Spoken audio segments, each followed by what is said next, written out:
சிறு வயதில் செய்தித்தாள் விற்பனை செய்த ஒரு சிறுவன் தனது குடும்பம் பணத்தையும் தொழிலையும் இழந்த அந்த ஏழ்மையான நிலையிலும் இந்தியாவினுடைய ஜனாதிபதியாக உயர்ந்தவர். ஏவுகணைகள் முதல் செயற்கைக்கோள் வரை ஏவியவர். இந்தியாவினுடைய missile man doctor APJ Abdul Kalam அவர்களை பற்றிய தனித்துவமான கதையை இன்னைக்கு ஃபுல்லாக பார்ப்போம். அப்துல் கலாம் அவர்களினுடைய முழு பெயர் அபுல் பாக்கீர் ஜெயினுல் அப்தீன் அப்துல் கலாம் என்பது. அவர் 1931 அக்டோபர் 15 அன்று ராமேஸ்வரத்தில் பிறக்கிறாரு. அவர் ஒரு தமிழ் முஸ்லீம் குடும்பத்தில் பிறந்தார். அவரது தந்தை ஜெயினுல் அப்தீன் ஒரு பள்ளிவாசலினுடைய இமாம் மற்றும் படகினுடைய உரிமையாளர். அவரது தாய் ஆசியம்மாள் ஒரு இல்லத்தரசி. அவரது தந்தை படகின் மூலமாக ராமேஸ்வரத்திலிருந்து தனுஷ்கோடி வரை ஹிந்தி யாத்திரை செல்லக்கூடியவங்களை அழைத்து செல்வாராம். கலாம் அவர்களுக்கு 3 மூத்த சகோதரர்கள் மற்றும் ஒரு சகோதரி இருந்தாங்க. அவர் தனது சகோதரர்களுடன் மிகவும் நெருக்கமாக இருந்தாராம் மற்றும் வாழ்நாள் முழுவதும் அவங்களுக்கு சிறிது சிறிதாக பணம் அனுப்பிக்கிட்டே இருந்தார். அப்துல் கலாம் அவர்கள் எளிய வாழ்க்கைக்கு மிகவும் பெயர் பெற்றவர். அவர் ஒருபோதும் டிவி வாங்கலை. அப்படி வாங்கி தன்னுடைய நேரத்தை போக்கவும் விருப்பப்படலை. அவருடைய பழக்கம் தினமும் காலையில் 6 மணிலேருந்து 7 மணிக்குள்ளே எழுந்து இரவு 2 மணி வரைக்கும் வேலை செஞ்சு விட்டு தூங்க செல்லணும் அப்படிங்கிறத மட்டும்தான் இருந்துச்சு. மதம் மற்றும் ஆன்மீகம் அவருக்கு ரொம்பவே முக்கியமானதாகவும் இருந்துச்சு. அவரது குடும்பம் ஒரு காலத்தில் செல்வந்தராக இருந்தாங்க. ஏக்கர் கணக்கில் நிலம் வச்சுருந்தாங்க. ஆனால் பாம்பன் பாலம் கட்டப்பட்ட போது மக்களை ஏற்றி செல்லும் தொழில் முற்றிலுமாக அழிஞ்சிருச்சு. பாலம் காரணமாக மக்களுக்கு படகுகள் தேவைப்படலை. இதனால் அவரது குடும்பம் வணிகத்தையும் பணத்தையும் நிலத்தையும் இழந்தாங்க. கலாம் பிறந்த காலத்தில் அவரது குடும்பம் ஏழைகளாகிவிட்டது. இளம் வயதிலேயே கலாம் செய்தித்தாள்களை வழங்கி பள்ளிக்கு செல்ல வேண்டியது இருந்துச்சு. பள்ளிக்கூடத்தில் அவருடைய மதிப்பெண்கள் சாதாரணமாக இருந்தாலும் ஆசிரியர்கள் அவரை உழைப்பாளி மாணவனாக கருதினாங்க. அவர் கணிதத்தில் அதிக ஆர்வமும் கொண்டிருந்தார். அவர் கற்றுக்கிறதுல அதிகமான நேரங்களை செலவிடுவார். அப்துல் கலாம் அவர்கள் தன்னுடைய பள்ளி படிப்பை ஸ்குவாட்ஸ் மேல்நிலைப் பள்ளியில் படித்தார். பள்ளி படிப்பை முடித்ததுக்கப்புறமா திருச்சிராப்பள்ளிக்கு சென்று ஜெயின் ஜோசப் கல்லூரியில் சேர்ந்தார். அங்கே 1954 இயற்பியல் பட்டமும் பெற்றார். பின்னர் 1955 மெட்ராஸுக்கு குடிபெயர்ந்த அப்துல் கலாம் அவர்கள் ஏரோஸ்பேஸ் இன்ஜினியரிங்கை மெட்ராஸ் இன்ஸ்டிடியூஷன் ஆஃப் டெக்னாலஜியில் படித்து முடிக்கிறாரு. அப்துல் கலாம் அவர்கள் தன்னுடைய கல்லூரியில் ஒரு தொழில்நுட்பத்தை ஆராய்ச்சி செய்யும் போது அந்த கல்லூரியினுடைய தலைவருடைய தலைமையில் தான் அப்துல் கலாம் அவர்கள் செயல்பட்டு இருந்தார். அப்போது அப்துல் கலாம் அவர்களுடைய முன்னேற்றம் தலைவரை ஈர்க்கிறார், பிடிக்கலன்னு கூட சொல்லலாம். அவர் அப்துல் கலாம் அவர்களை கூப்பிட்டு, நீங்கள் 3 நாளுக்குள்ள அந்த திட்டத்தை முடிக்கலைன்னா உங்களுடைய படிப்புக்கான உதவித்தொகை திரும்ப பெறப்படும் அப்படின்னு மிரட்டினார். கலாம் அவர்கள் அப்பவும் பயப்படாமல் அதை தைரியமாக எதிர்கொண்டு சமாளித்தார். கலாம் அவர்கள் இந்திய விமானப்படையில் சேரணும்னு நினச்சாங்க. அதில் அவங்களுக்கு தீவிரமான ஆசை இருந்துச்சு. ஆனால் அவங்க ஒரு இடத்த தவற விட்டுட்டாங்க. மெட்ராஸில் 8 பதவிகள் மட்டுமே காலியாக இருந்த நிலையில் அப்துல் கலாம் அவர்கள் 9வது இடத்தை பிடிச்சாங்க. அதனால் அந்த வாய்ப்பு தவற விட்டுட்டாங்க.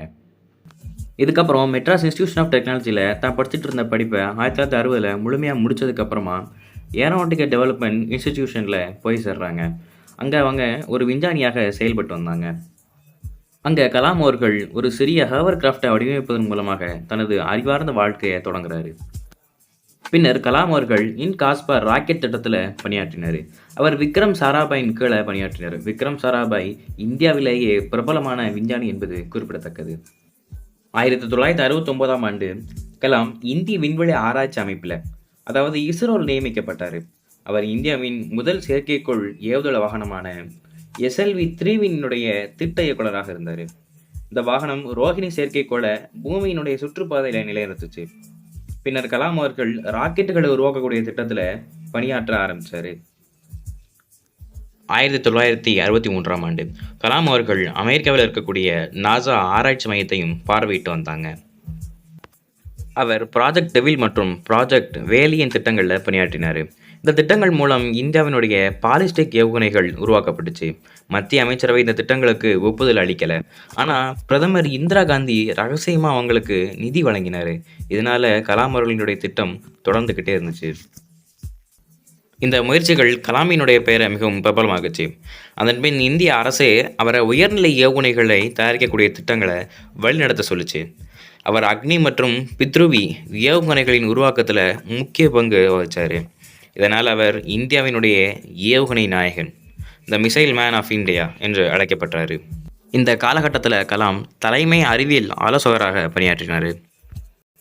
அந்த நேரத்தில் தான் நம்ம எல்லாருக்குமே தெரிஞ்ச இந்தியாவின் முதல் அணு ஆயுத சோதனை அன்றைய பிரைம் மினிஸ்டராக இருந்த வாஜ்பாயினுடைய முன்னிலையில் அப்துல் கலாம் அவர்களின் தலைமையில் போக்ரான் அணு ஆயுத சோதனை அமெரிக்காவின் கண்களில் மண்ணை தூவி வெற்றிகரமாக செய்து முடிக்கப்பட்டுச்சு. இதற்கு பிறகு கலாமின் வாழ்க்கையில் ஒரு பெரிய திருப்புமுனை ஏற்பட்டுச்சு. ஜூன் 10, 2002 அன்று தேசிய ஜனநாயக கூட்டணி என்டிஏ கூட்டணி கலாமை ஜனாதிபதி பதவிக்கு பரிந்துரைத்தது. சமாஜ்வாத கட்சி மற்றும் தேசியவாத காங்கிரஸ் கட்சியும் இதை ஆதரித்தாங்க. பின்னர் அவர் இந்தியாவின் 11வது ஜனாதிபதியாக பதவியேற்றினார்.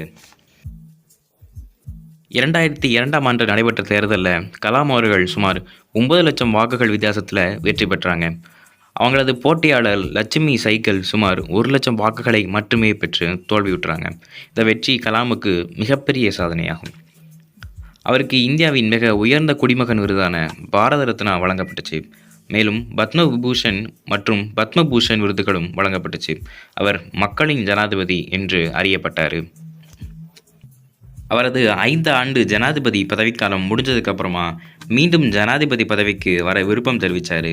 ஆனால் 2 நாட்களுக்கு பிறகு அவர் தேர்தலில் நிற்க விருப்பம் இல்லைன்னு அறிவிச்சிட்டார்.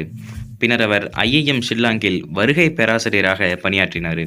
அவர் இந்திய விண்வெளி அறிவியல் நிறுவனத்திலும் திருவனந்தபுரம் தொழில்நுட்ப பல்கலைக்கழகத்தில் வேந்தராகவும் அண்ணா பல்கலைக்கழகத்தில் விண்வெளி பொறியியல் பேராசிரியராகவும் பணியாற்றி வந்தார். 2012 பல நிறுவனங்களில் சேர்ந்தார். இந்திய இளைஞர்களுக்காக நான் என்ன கொடுக்க முடியும் என்ற திட்டத்தை உருவாக்கினார். இந்த திட்டம் ஊழல் மற்றும் லஞ்சத்தை முடிவுக்கு கொண்டு வரும் இயக்கமாக இருந்துச்சு. கலாம் அவர்கள் பல புத்தகங்கள் எழுதியிருக்காங்க. அதில் India 2020, wings of fire, ignited minds போன்றவை அவரது புகழ்பெற்ற நூல்களாகும். ஜூலை 27, 2015 அன்று கலாம் ஷில்லாங்கில் வாழக்கூடிய பூமியை உருவாக்குவது எப்படி என்பது குறித்த சொற்பொழிவை நிகழ்த்தி வந்தார். ஆடிட்டோரியத்திற்கு நுழையும் போதே அவர் கொஞ்சம் அசௌகரியமாகத்தான் இருந்தார். 6:35க்கு விரிவுரை தொடங்கும் வரை அவர் நிதானமாக அமர்ந்திருந்தார். விரிவுரை தொடங்கிய 5 நிமிடங்களுக்குள் கலாம் மயங்கி விழுந்துட்டார். பின்னர் அவர் பொத்தானி மருத்துவமனையில் அனுமதிக்கப்பட்டார். மாலை 7:45 மணிக்கு அவர் இறந்துட்டார் அப்படிங்கிற செய்தி தான் வந்துச்சு. அவரது கடைசி வார்த்தைகள் ஸ்ரீஜன் பால் சிங்கிடம், ஃபனி காய் ஆர் யூ டூயிங் வெல், வேடிக்கையான பையன் நீ நலமாக இருக்கிறாயா என்று கேட்டார். இதுதான் அவருடைய இறுதி வார்த்தைகள். டாக்டர் APJ அப்துல் கலாம் அனைவருக்கும் ஒரு உத்வேகம். அவர் இன்னும் இளைஞர்களுக்கு மிகப்பெரிய ஊக்கமாக இருக்கிறார். அவரது கதை எந்த நபரின் கதையிலும் காண முடியாத தனித்துவத்தை கொண்டது. ஒரு சாதாரண ஏழை குடும்பத்திலிருந்து பேப்பர் விநியோகம் செய்த ஒரு சிறுவன் இந்தியாவின் ஜனாதிபதியாக உயர முடியும் என்பதற்கு அவரே ஒரு எடுத்துக்காட்டு.